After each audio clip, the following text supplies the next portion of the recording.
নতুন সিস্টেমটা কি বলতো? হ্যাঁ, এই যে হেসেও দিল কিন্তু একটু। নতুন সিস্টেমটা হচ্ছে স্যাঁতসেঁতে সিস্টেম। এই যে মেঘ করছে, একটু বৃষ্টি বৃষ্টি হচ্ছে, আর স্যাঁতসেঁতে সিস্টেম শুরু হয়ে গেছে। যেখানে পাচ্ছে সেখানে হিসি করে রেখে দিচ্ছে। আবার যদি বলছি মাম্মা হিসি করছে কেন, এরকম করছে।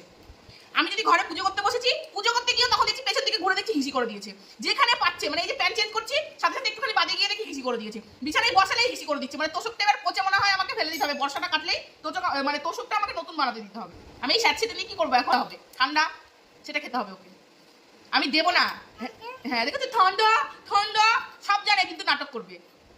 হাসবি না, হাসবি না, ঠিক আছে? আর তুই হিসি করার কি আছে? হ্যাঁ, টয়লেট নাই, মায়ের তোষক বিছানা সব ভিজিয়ে দিল, সব পচে গিয়ে গন্ধ বেরোবেছি, হিসি করে ফেলে, বলতে পারে না। আর কত ডাইপার পরিয়ে রাখবো?